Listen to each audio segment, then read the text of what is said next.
magnetize your minis, flight stands, custom kits, and all the hobby supplies you'll need from themagnetbaron.com.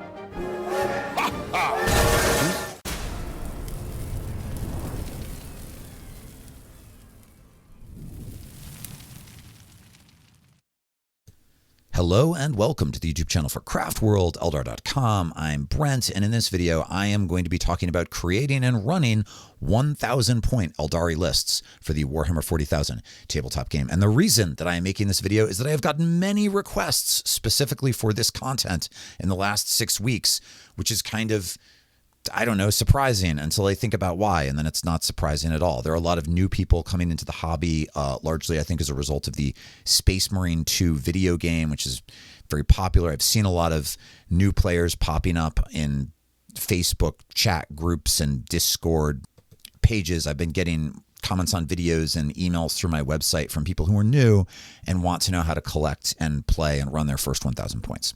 I've also got a couple of requests from people who are veteran players who want to know how to make a 1,000 point list that's balanced for more casual play.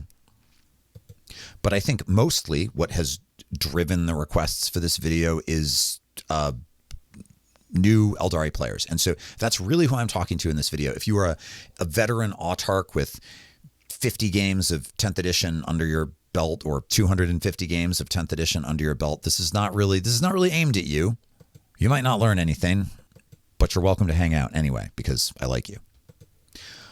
But in this video, I am going to talk about how to build a 1,000 point list, and I will do that by talking about the different goals that you could have when building a 1,000 point list, because there are different ways to play the game and different plans you might have in mind for your immediate play and different goals. Maybe you're collecting a foundation for a larger collection. Maybe you want your list to be as good as it can be at 1,000 points, right? Those are different goals. Or maybe you're just looking to put something together that's affordable. I will address all of these, but I'll talk about how 1,000 point play is different from 2,000 point play. And I'll talk about how to build lists, the sort of concerns and principles that go into list building. And actually those concerns and principles are really not different at the 2,000 point level than at the 1,000 point level. It's just at the 1,000 point level, there's less room for redundancy and arguably more room for error for building something that's really unbalanced. But it's not hard to build something that's solid. I will talk a little bit about how to maybe build a list that's just casual. If you're some sort of like autarch ninja who wants to not win games by ridiculous margins that discourages new players. I will say I've already made a video about how to make lists specifically for casual play. And so if that's really what you're looking for, if you want to know like how to make a list that won't alienate new players, I have a video about that. That's probably the one you want to watch instead, but I'll touch on it. And at the end, I'm going to go into detail specifically about how to build the most affordable 1,000 point Aeldari list that you could build, because again, I think that is a concern for a lot of new players. And if you buy some discounted combat patrols and like one other unit, you can get 1,000 points of playable, not awful Aeldari on the table for around $300, not including the money you spend also on like paints and stuff, but for the models, which for 40K standards is pretty freaking reasonable, even if it's still obviously expensive. Now, I'm going to tell you everything that would go into that cheap list. If you want to actually see that list and also see another balanced 1K list that I think is good for fairly competitive 1K play, but also pseudo-casual play and is a good foundation for a larger collection, I'm going to post that to my Discord. I'll also post the budget double combat patrol list to my Discord. And if you are on my Discord and say, hey, Brent, can you also post a 1,000 point list for this craft world that is like thematically Ulthwé or thematically Samhan or thematically Oletak, I will do that for you. But to be on my Discord, you need to be a Patreon. It's $3 a month to be a Patreon. A patron of the arts. I'll link it in the video description. But for those of you who don't want to spend the $3 a month or don't want to be part of the Discord, I'm gonna I'm going to tell you everything. It's just kind of a convenience.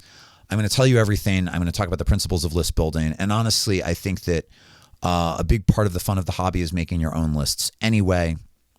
And so if you don't want to sign up for the Patreon, I think you're not really missing out on anything other than a little bit of convenience and an amazing community and early access to some content. But, we all make our own choices. Okay, let's dive in.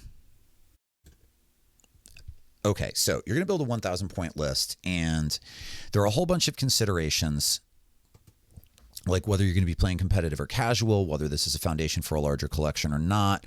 Are you playing narrative games where you're only scoring victory points for controlling objectives, or are you playing matched play games using the Pariah Nexus mission deck, the kind of 40K that people play at tournaments?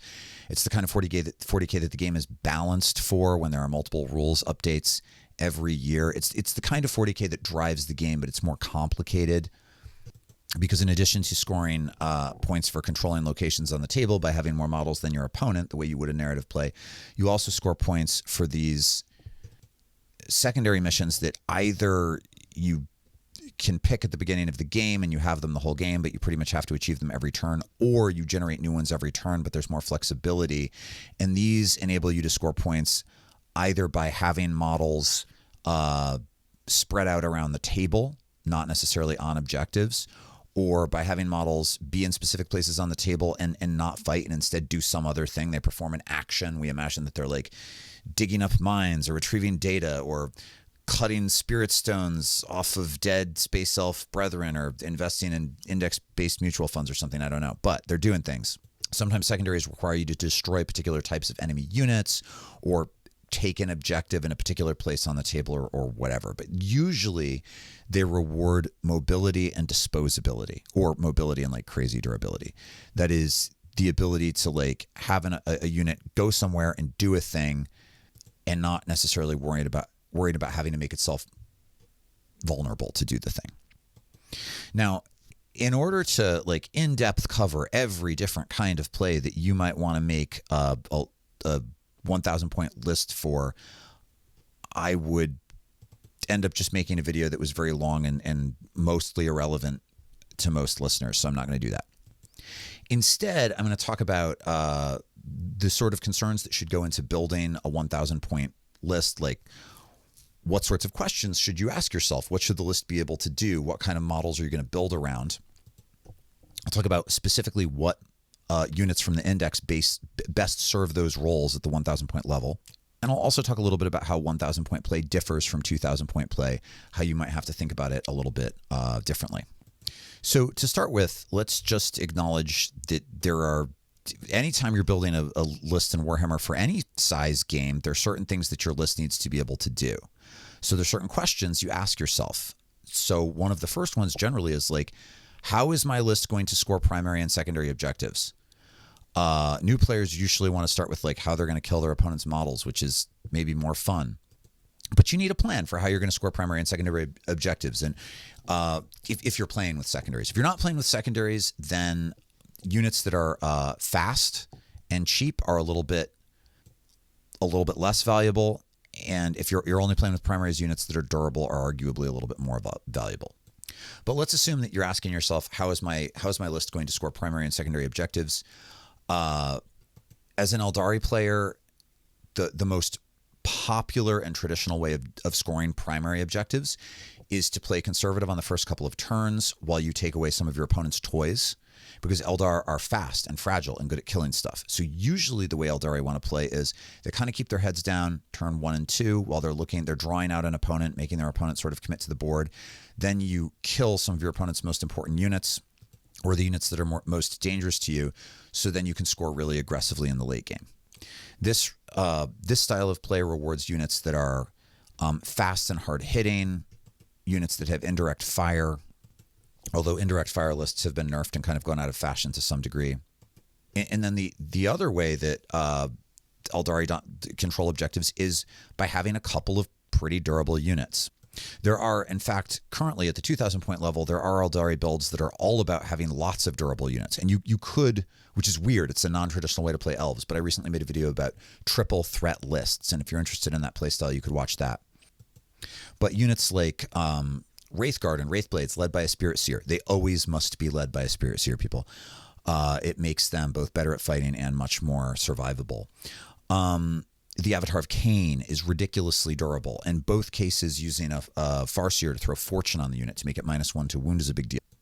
But at the 1,000 point level, what constitutes durable is a little bit more flexible. Like at the 1,000 point level, a Warwalker is pretty durable, weirdly, actually, because Warwalkers are T7 and they're -1 to wound, which means like an opponent's like Las Cannon wounds it on a 4-up, but it's also got a 3-up save and a 4-up invulnerable save, and you can make it -1 to hit, and you could use Fate Dice to auto succeed on a saving throw. And Small Arms trying to shoot the thing, well, it's T7, so normally they'd be wounding it on a 5, something that's like Strength 4, but they're only going to wound it on a 6. Like, Warwalkers can be weirdly hard to get rid of, and they're not that expensive. Even stuff like Vipers, that's for a 75 point T6, 3-up save, 6 wound. Again, because we have access to Fate Dice, right? Before the game, you roll 6 dice, and you can swap those dice out for your rolls once per phase per turn, and a nearby Farseer can let you use any die as a 6. Means you have an opportunity to automatically succeed on saving throws. And when your opponent only has 1,000 points and doesn't have a high volume of anti-hard target fire, you can use your Fate Dice to shut down anti-hard target fire pretty effectively. So even something like a transport, like a Falcon, can actually be at 1,000 point play if you're willing to like make it -1 to hit and use some Fate Dice when it gets hit with a really hard hitting weapon and make sure it has some cover or whatever, can actually be surprisingly durable. In 2,000 point play, especially in the early game, you never think about your grav tanks as durable, and they're not super durable in 1,000 point either. But once you do that Aeldari thing where once you kill a couple of your opponent's most hard hitting units, well, now stuff like a Viper or a Falcon might actually have some durability. The other way you can control objectives is with Eldar Trickery. So something like a lone operative unit. Lone operatives can't be targeted outside of 12 inches. So if you can keep an opponent away from an objective and you get a lone operative on it, if there's no opponent within 12 inches, it's just not, there's nothing your opponent could do. So the Autarch Wayleaper is a lone operative that's pretty good at fighting and also generates additional command points for you. The Death Jester is a lone operative model that's really good in 1,000 point play. Illic Night Spear has lone operative, but I don't suggest using him. So generally, I think you're going to want to think about like the primary objective game, some combination of durable units plus maybe a lone operative, but really getting an advantage on your opponent by killing some of your opponent's most dangerous units first. That's probably how you're going to play primaries. If you're playing secondary objectives, if you're doing matched play, Pariah Nexus play, you need some units that are quick. The standard secondary scoring units for elves are Swooping Hawks and Warp Spiders. Warp Spiders are really good. They're really, really fast. They have 6 shots generating D6 attacks that they don't have any AP, but they automatically hit and they have devastating wounds, and so they can put some wounds on anything, and they can move like all the way across the table in one turn and help you score secondaries. They're really good. They're 125 points, which is a little hard to justify when you're playing in a 1,000 point game, but one unit of them can still be very good. Shroud Runners are only 80 points, as are Wind Runners, a small unit of Wind Runners. They're super quick. They can get around the table and do the thing. I will say one of the ways that 1,000 point play is different from 2,000 point play is there isn't really a lot of room for redundancy in a list, or to include units that in some matchups just won't really do anything and other matchups will be your MVP. You need to make sure every tool in your list is going to be effective in every matchup and can do like 2 things. Generally speaking, your secondary scoring units are the units that are going to multi-class into helping you deal with your opponent's light infantry or horde units. So like Swooping Hawks might not have a particularly powerful ranged weapon. A squad of 5 of these things is putting out 20 shots, but they, they're strength 4. A few of them come in at strength 5.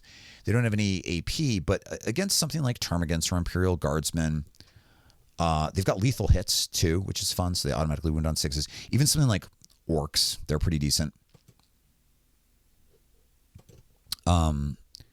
Similarly, like the Warp Spiders, they're really good at eliminating light infantry, as are Shroud Runners. 3 Shroud Runners, which are surprisingly durable for their 80 points, come with 18 scatter laser shots and 3 sniper rifle shots. And they can give your entire list like lethal hits against some nearby unit, which means you auto wound on 6s, which means something like a bunch of, if you're running a bunch of Wind Riders with Shuriken cannons, which I think is a good build at 1,000 points, if you're automatically wounding your target on 6s, that improves the vast array of things that something like a bike squad can threaten. But you probably want 2 or 3 scoring units that can multi-class into some other job. And the same is going to be true for other units in your list. Ideally, you want them to be able to multi-class. So in addition to scoring primaries and secondaries, you need to be able to deal with multiple types of threats in an opponent's list. Like, you don't just want to come up against a list that's, a horde list and have to say, well, I guess I lose. And this is more, there's more danger of this than 1,000 points than in 2,000 points, right? Because it's hard to build a list that has all the tools it needs to play into like everything. So there's a danger that you might just come up against a mismatch and lose. So the best way to avoid that is to be sure that you can do all the things. So you need to be able to eliminate hard targets, and you need to be able to eliminate heavy infantry, in addition to those light infantry we just talked about. So units that are good against hard targets, stuff that's like T9 or greater, that has at least a 3-up save, and maybe there's an invulnerable save, and it's got lots of wounds. Obviously, anything that can take a Bright Lance. Bright Lance is on Warwalkers, really good. Warwalkers, so good. Again, with the extra toughness, I think at 1,000 point play. In 1,000 point play, because they're cheap and because they're durable and because they're good against hard targets, they're really solid. I already mentioned Viper jet bikes can be weirdly durable at 1,000 points. Well, you can also give them a Bright Lance. And because of the Aeldari detachment ability that lets you reroll a hit roll and a wound roll, our low volume of fire, really hard-hitting weapons are much better than equivalent weapons from other factions, because they're rerolling to hit and they're rerolling to wound if they only fire 1 shot, which is pretty amazing. That said, there are other options. The D cannon is really good. The meta's moved a little bit away from indirect fire weapons, but D cannon hits a lot hard. It fires D3 shots. You can shoot stuff out of line of sight. It's only got a 24-inch range, but it's got a much higher strength than a Bright Lance. It's got better AP, and it does a crap load of damage. You can use Fate Dice to max that damage out. D cannons are not durable, and they will not move around for you and help you score. So it really is just a anti-hard target weapon. It does have the blast keyword. It's got devastating wounds. It's got the blast keyword, which means it's also pretty good into like heavy infantry or enemy infantry. I think the D cannon is such good target elim that it's kind of okay at 1,000 points, that it doesn't multi-class into other stuff. And again, it's easy to keep it alive because you can keep it totally out of line of sight. The Wraith cannons, so 5 Wraith infantry with cannons led by a Spirit Seer, hit on 3s. They've got a really good hard target elimination profile, really good strength and AP, lots of damage, and they'll help you control objectives.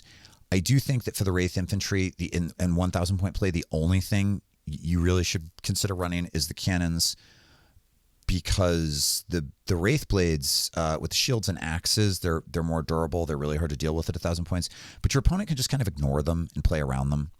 Just say like, okay, you get that one objective, but then that unit can't really threaten your opponent's army. So I think, you know, you want the cannons. Fire dragons coming out of a falcon, not bad. Fire dragons hit really hard. Their fusion guns are really effective at close range. They can also throw grenades. Falcons let units coming out of them reroll wound rolls, which means even though the fusion guns that the fire dragons carry aren't strong enough to have a favorable like wound roll against something that's T12, because they're coming out of the falcon and can reroll wound rolls if the falcon shoots the thing too, then they do have that ability. And fire dragons are also good into heavy infantry. Lastly, a pair of fire prisms. You only ever run fire prisms in pairs. It's for 2 of them, it's 320 points, which is a ton. But they're fast, and both fire prisms can fire from the perspective of one fire prism. So you move with one, you target the thing, you shoot with the first fire prism, you shoot with the second fire prism, and then you use the fire and fade stratagem for 2 CP to move the second fire, the fire prism from whose point of view you were shooting to safety, so that both are safe. This can be one of the ways that you get superiority on an opponent's list. Like, you blow up a couple things that they need, and then you get aggressive with everything. And the fire prisms have multiple shooting profiles, some that are good into hard targets and some that are good into infantry. So like, you use them in the early game to pick up your opponent's hard targets and keep them safe, and then that's the stuff that could potentially destroy the prisms, and you use them in the late game to get aggressive into their other infantry. If you take the 2 fire prisms, like, that's a lot of your list there. You're kind of building the whole list around that concept. And then you're going to also want some options for eliminating opponents' heavy infantry. So I'm thinking about stuff that's got 2 wounds, maybe even 3 wounds, good armor. Space Marines are kind of like the standard heavy infantry. So you want stuff that does flat 2 damage. And it's good to think about volume of shots. So for like light infantry, I think you want like 30 or 40 shots that are pretty good at killing light infantry. For destroying hard targets, I think you want at least like 10 to 12 shots that are pretty good into hard targets. And then for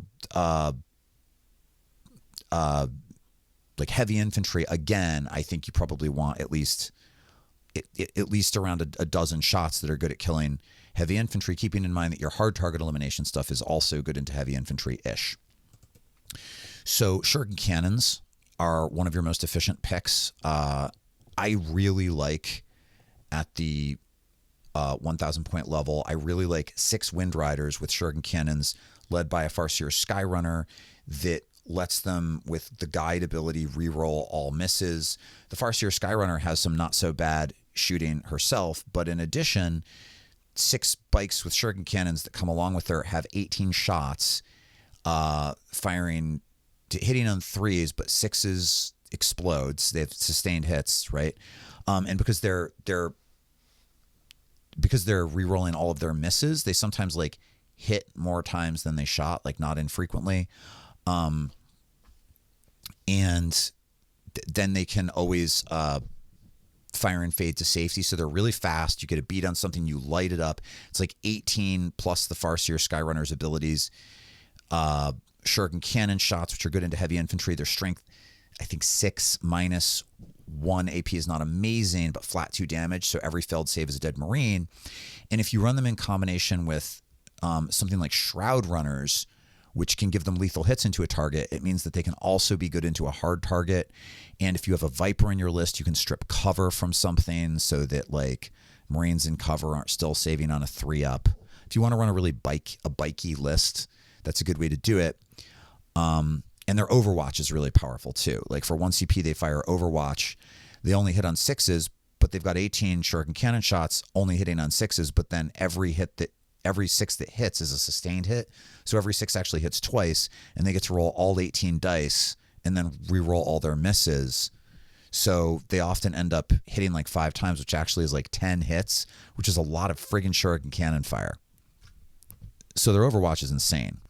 So like the fire prisms, that can be another like anchor tool in your list that helps you get a beat on the opponent and really light something up, and then use fire and fade to move to safety until in the late game you don't need to anymore. Like nothing wants to get near your bikes because you'll just Overwatch the crap out of it. Another really powerful anti-infantry pick at the 1,000 point level is the Death Jester with Fate's Messenger. It's a really powerful combo. I've made a video about him. His rules have changed trivially since I made the video, but you know, still pretty solid as a video. The Death Jester is deceptively good. It's not immediately obvious just how good the Death Jester is. Because you look at his ranged weapon, he's got the one ranged weapon. It also gives you clown flavor in your list, right? He's a Harlequin model, but he's got this weapon that called the Shrieker Cannon, which has only got a 24-inch range. It's okay. It's only got 3 shots. It does have devastating wounds. It hits on 2s, strength 6, -1, flat 2. So like pretty good into Marines, I guess, sort of with 3 shots. But here's the thing: he's got this ability. Cruel Amusement that lets you give him either ignores cover or precision or sustained hits 3. So in combination with Fate's Messenger, which is an enhancement that lets you, after you make a hit roll, a wound roll, or I think an armor save, change one of the dice to a 6 after the roll. So what you can do, yeah, he only fires 3 shots, but with sustained hits 3, you can roll the 3 dice. You have like a 50-ish% chance of getting a 6 naturally, and then change one of the other dice to a 6. So he'll often end up hitting like 7 times, and you can use fate dice to make it even more than that. And he's got a reroll also for the detachment ability, and that's just he ends up putting out a lot of damage. And he's only 105 points, and he's also got Lone Operative, so he helps you with your objective game also. And again, it's that ability to multi-class thing that's so valuable at 1,000 points. Dark Reapers are also potentially a consideration. They're not that expensive. They're not that amazing, but they're not that expensive, and they've got some pretty good dedicated anti-infantry fire. If you just like them aesthetically, or if you plan to play built-in, that can be a good way to go. You can even fit like 2 squads of those into a 1,000 point list without it eating up a lot. Other possible considerations, right? The Avatar of Cain. It's really hard for an opponent to deal with the Avatar of Cain at 1,000 points, especially if you throw Fortune on it with Farseer. It is 335 points, and with the Farseer, it's over 400. So it's almost half of your list. But it is just this sledgehammer. I'm not even sure you need Fortune at 1,000 points. It is this sledgehammer of a unit that will dominate a part of the board. You can use fate dice to automatically hit on Overwatch with the Wailing Doom. You can, when it shoots, it's crazy in melee. You have to be, if you're going to run the Avatar, you've got to play crazy aggressive with it. But the danger with the Avatar of Cain is that your opponent just kind of like gives you the part of the table that the Avatar is on and tries to play around it and kill your other stuff. And if your opponent also is fast and maneuverable, you might find that is a bit of an issue. The Avatar of Cain is like a fabulous model at 2,000 points. One of the best models in the game for sure. Still good at 1,000 points. But if you're taking the Avatar of Cain, you're, with all of your other picks, I think you're going to be focused on pretty affordable stuff, especially affordable stuff that's also a little bit durable. Stuff like Vipers. I think Skyweavers can be really good as both a target elimination unit and a fast scoring unit. They're only 105 points. They're this Harlequin bike unit, and you give them the Skyweaver Haywire Cannon, which just does mortal wounds to vehicles really effectively. It's really powerful. The only issue with the Skyweaver is that if you do come up against a list that doesn't have any vehicles at all, it will have less viability, and for this reason, I would not recommend running more than one list of Skyweavers, or one unit of Skyweavers at 105 points. I like the Star Bowlers over the Glaives, but if you don't have any other melee in your list, like cleanup melee, the Glaives can be good as a melee weapon. Incidentally, I've made unit focus videos about pretty much everything I'm talking about, so I'm rushing a little bit. If you're really interested in how to use the unit that I mentioned, I've got a video about that, or like I've got a whole video about all of the Harlequin units and so on.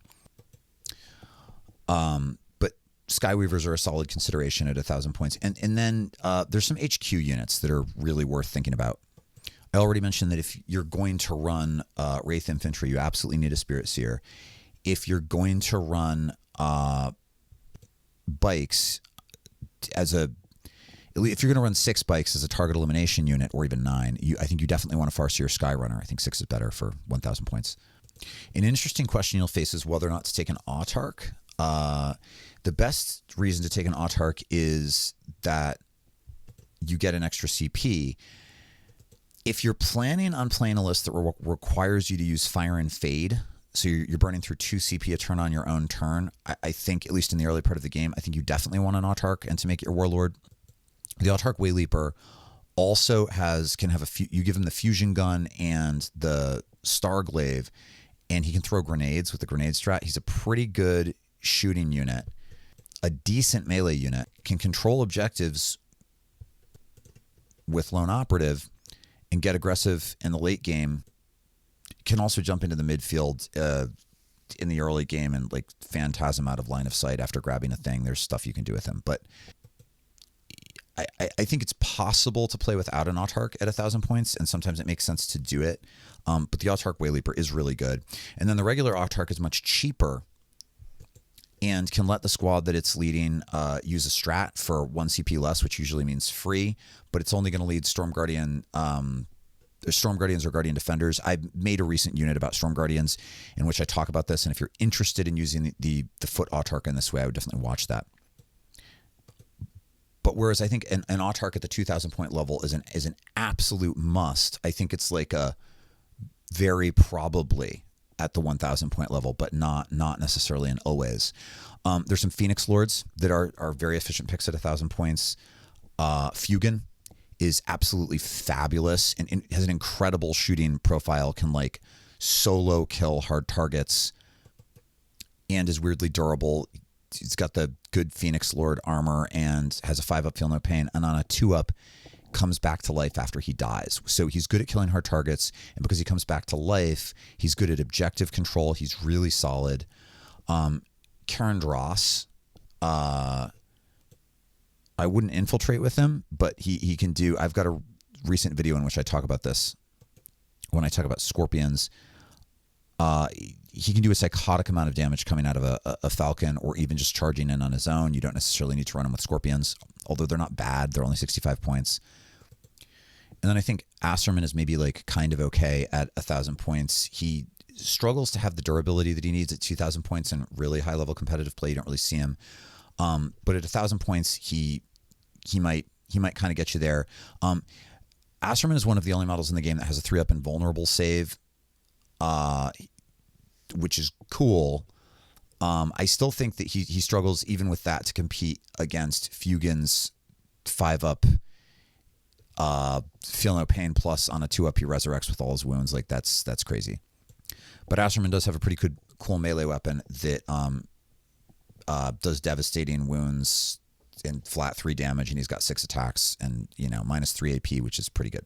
But I think if I just had to pick one, I think the best Phoenix Lord at 1,000 points is Fugen or Fuegen or Fire Elf, who's getting an amazing new model. If you don't have him, though, don't buy him yet on eBay, because there's a new model coming out real soon.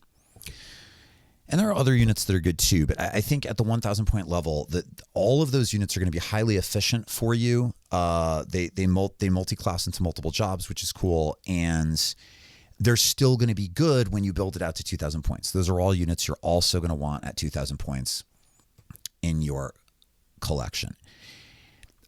But there's other stuff too. Almost everything in the index, in the right list, run by the right player, is pretty viable, with very few exceptions. The Webway Gate is not feasible.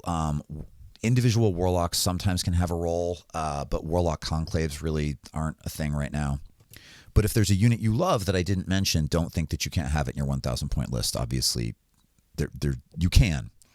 The one other one that I didn't mention, Troop Masters have a surprisingly good melee profile, and they're just cheap little action monkeys. I think they're 55 points. If you've got a few points left over, that's just an ineffective.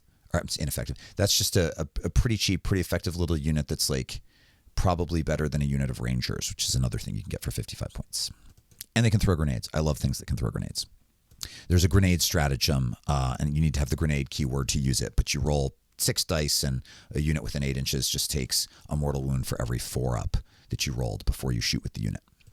But there are a lot of like basic premises you could have for a 1K list, right? You could like figure that you're going to have the pretty powerful unit of bikes led by the Farseer Skyrunner that's going to fire and fade on turns 1 and 2, and you're going to keep your head down.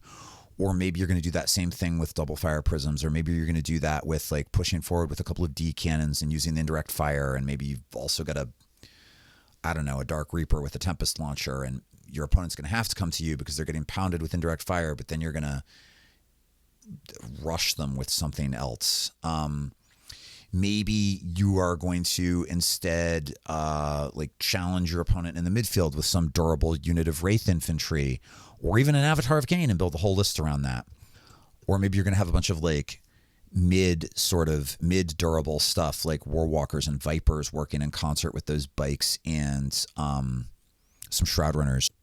But there are a lot of ways to do the thing. Like one of the good news things about Aeldari is that there are a lot of good ways to play Aeldari. They're not at the top of the meta the way that they were a few months ago, and I'm glad about it. But it's not like there's one particular list you necessarily need to run. And if you do want to see some examples of I think reasonably balanced, pretty competitive 1K lists, you can join that Discord, have a look at the one that I post, and then demand ones for specific craft worlds, and I'll post those if you want, as I already mentioned at the beginning of this video. But before we wrap up, I want to talk about the cheapest way to do this, because sometimes people do ask about this, and that would be to buy 2 Aeldari combat patrols just to get Aeldari on the table as reasonably priced as possible. And if you do this, I'm actually just going to tell you what this list would look like. I'm going to give you the list. I think there's a way to do this and get something that's not terrible and that's a reasonable jumping off point for a collection, even though it's a bit different than the other stuff that I talked about in the video. So if you buy the Aeldari Combat Patrol box set, especially if you find it on eBay discounted, or I don't love like buying stuff from Amazon. I think you should support your local game store if you can. But if you're really doing this on a budget, or you don't have a local game store, you can get this box on Amazon currently for $123. And what you get is a Foot Farseer, a unit of Guardians, 6 Wind Riders, and a Wraith Lord. So if you bought 2 of these sets, you'd be at $250. If you then just buy a Farseer Skyrunner on a jet bike, which you can generally find for between $30 and $35 on eBay or whatever, now for under $300, you have 1,000 points of playable, decent Aeldari. You're not going to use all of those models, but sometimes I say things like this and people get really mad and they're like, yeah, but I still have to buy glue and paints. Yes.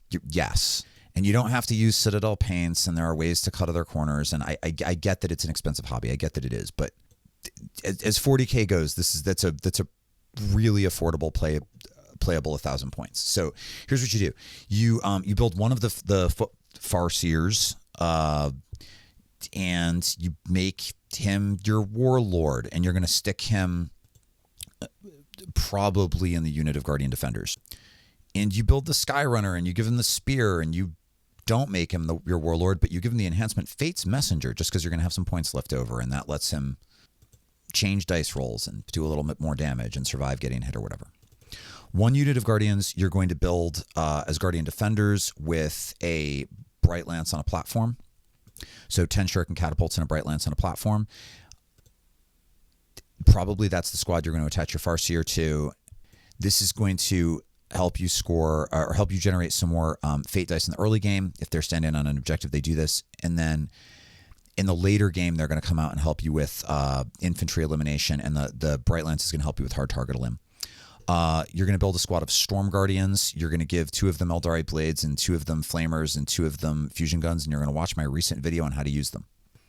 You're going to build a unit of 9 Wind Riders, because now you have 12, because there were 6 in each box, and you're going to have the Farseer Skyrunner lead that unit of Wind Riders. All of them will have Shuriken cannons. They will all reroll to hit, and they will be nightmarishly badass. You will have another unit of 3 Wind Riders. These guys are secondary and action monkeys. Give them Shuriken cannons too, because they're the best weapon. But like, this is a disposable unit. And then you're going to build both Wraith Lords with glaives, Shuriken catapults on their arms, and both with double Bright Lances. They only hit on 4s, which sucks, but they do have rerolls for the detachment ability, and they are pretty durable, and they're going to help you with objective control, and their glaives make them pretty decent into any infantry and melee, and a decent threat to vehicles. And the one that's more exposed to your opponent, you're sometimes going to be throwing fortune on it with your foot Farseer, and you're going to use them as what are called bully units in the mid board.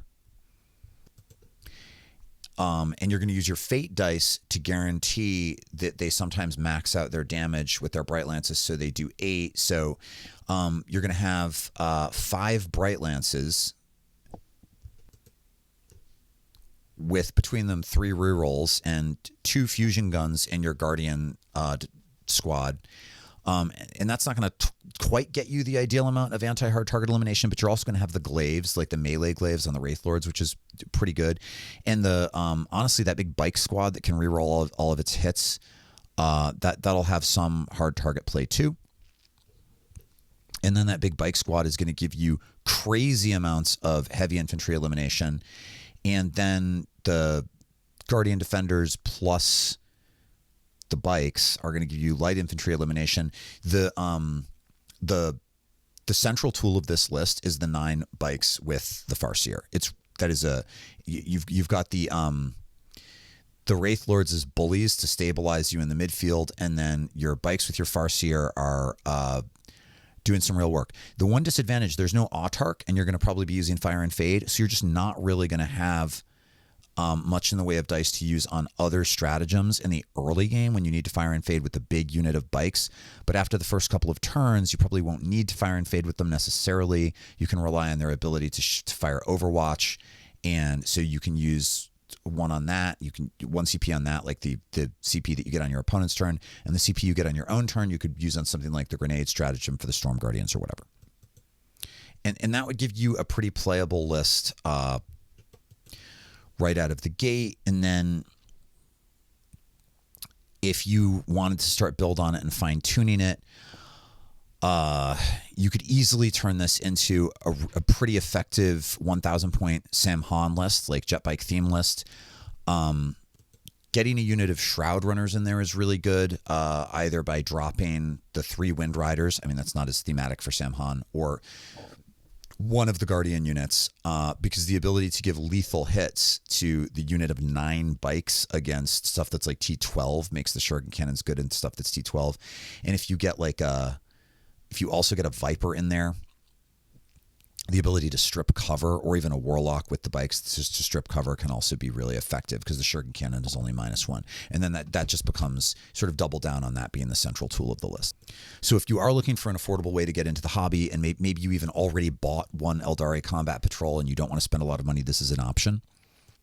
There are definitely some reasons not to go this way also. Like currently Wraith Lords just aren't very good. And so if you are interested in more competitive play, you might find yourself not having a ton of use for those models. And most players are not currently running more than 1 squad of Guardians. It doesn't mean that you can't, even at the 2,000 point level. And most people don't necessarily need 2 foot Farseers.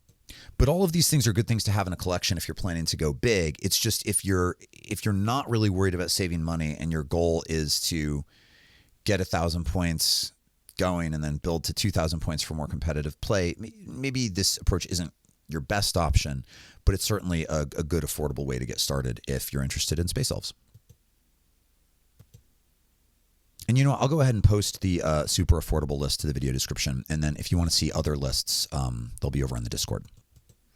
One last note before I wrapped up, for some people that asked about building casual 1K lists.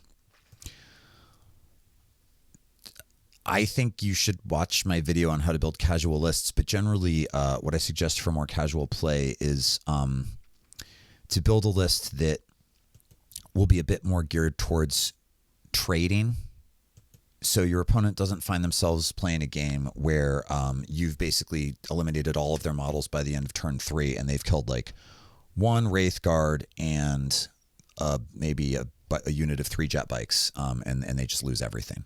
Like, don't build the kind of list that does that. Build lists that trade aggressively, and don't build a list in which, like, I think one of the most powerful 1K lists you can build actually is to run like war walkers and vipers and stuff that's like pretty durable and pretty good at killing, and probably your opponent is going to kind of struggle to eliminate after you've removed their hardest targets. Like, don't do that. Don't run the stuff that your opponent just won't be able to eliminate. Like, run some cheaper, squishier units that you can play aggressively with, and watch the video on casual play. So that's what I've got. And again, I want to acknowledge there are a lot of ways to make 1K lists. There's a lot of stuff I didn't talk about. Just because I didn't mention a unit doesn't mean it's bad or not super good at 1K. It's just I can only say so much stuff in one video, and I think that all of the units that I named are pretty accessible for people who are new, who are trying to figure out how space elves work, and will continue to be valuable if they want to build their collection, but will serve them well if they don't decide they want to build their collection, and are just kind of a generally good catch-all approach for whatever version of 40K you're planning to play, whether it be narrative or matched play or Crusade. I didn't really talk about Crusade, but I think Crusade it's not what you start with. I actually find Crusade to be the most complex version of 40K, because even though you're not trying to figure out a bunch of complex secondary missions, so the way Crusade works, you newer players, your units like learn things and get better, but also get battle scars, and so also get worse. So in addition to trying to keep track of all of the abilities that your units have and their stat lines and all of the things that they do, you have to remember all of the ways that they've changed, that their stats have changed and they've gotten new abilities or gotten worse at things. And this is also true of your opponent's lists, and because you can modify the unit cards, you can end up with some stuff that's pretty overpowered. Or it's fun because Crusade is for an evolving storyline where you have like the same battle force that fights many battles, and there's like a narrative that develops, and it's kind of like an RPG, but not really like an RPG. And some people really love, for some people, it's like the only way they want to play 40K. But even though Crusade games have a 1,000 point, right? You start at a lower level and you build up. So they have like a 1,000 point phase. That's just not what we're talking about in this video. But if that's what everybody plays at your local store and you've listened to this video and you're like, but when do I find out about battle scars? Well, that's what they're talking about. It's a Crusade game. And everything I said still holds for Crusade play. You're just going to need people from your local community to help you navigate whatever their Crusade narrative scenario is. Okay, so that's it. I'm signing off. If you have your own ideas about how to build 1,000 point lists effectively, please leave those in the comments below. If you are a new player who wants to say, hey, I'm a new player, please do so in the comments below. If you want to leave a shout out for your favorite craft world in the hopes of luring new players to your craft world, please do so in the comments below. In any event, I hope that you will click like and maybe subscribe if you've not subscribed. Many thanks to both my patrons and my sponsor, the Magnet Baron, and I hope to be back again soon with something new. Take care. Bye.